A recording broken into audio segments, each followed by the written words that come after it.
मेले में आए हुए सभी दर्शनार्थियों का दुर्गा पूजा समिति हार्दिक अभिनंदन करता है और करता ही रहेगा। मेले में आए हुए सभी दर्शनार्थियों से मेरा नम्र निवेदन है कि मेले में भीड़ ज्यादा है, इसलिए अपने अपने कतार में ही चले। धन्यवाद। तनी माइकवा में बोल दी ना भैया कि हमर मरद हमरा के मिल जास। अच्छा तू इतना हबड़ाई काहे बाड़ू? तहर मरद मिल जाइए, पहले ई तो बताओ कि तहर मरद के नाम का हो। हमर मरद के भोला नाम है भैया, हमर मरद के भोला नाम हो। अच्छा ये बताओ कि तहर मरद तारा से छूट कैसे गईले?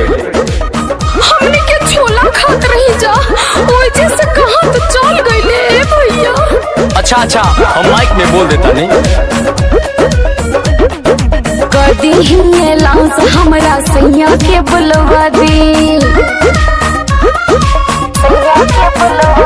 हाँ कदी ही लाउंस हमरा सैया के बुलवा दी। भीड़ भड़का में छुट गई ने उनका से मिलवा दी।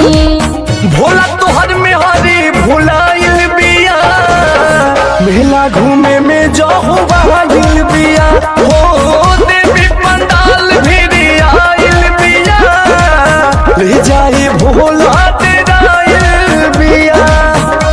अभी इस बातों को देखते हुए सभी दर्शनार्थियों से मेरा अनुरोध है कि कृपया अपने अपने परिवार का साथ ना छोड़े, भीड़ काफी बढ़ गई है। धन्यवाद।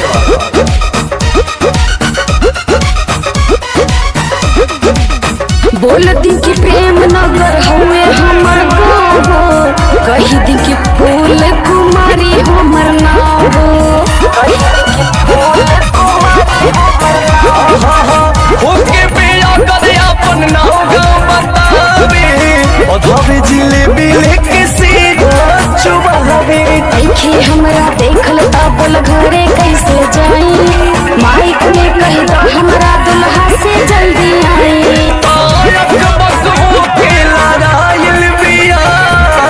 देखी के भीड़ छड़ाइल बिया, हो भोला तोहर में हरी भुलाइल बिया, ले जाए भोला तेराइल बिया। हेलो कृपया ध्यान दे। एक आवश्यक सूचना, एक पत्नी जो अपने पति से बिछड़ गई है, जो अपना नाम फूल कुमारी बता रही है और पति का नाम भोला। अतः भोला जी आप मेरी आवाज सुन रहे हैं तो पूजा समिति के पास आकर अपने पत्नी को ले जाएं। धन्यवाद।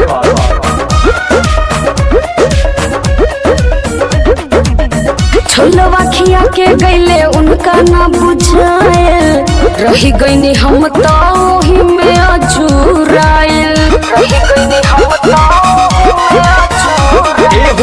रोई कहे भाई हो अपन कहानी, लागता कि नहीं थे पियले को होट पानी। कहदा अंकुश गर्दा अब ना छोड़ब उनकर साथ हो, देवी माई के सोझाई कहो तानी बात हो। सुन भाई कहल बिया, पूजा समिति भी आइल बिया, हो भोला तोहर में हरी भुलाइल बिया, ले जाए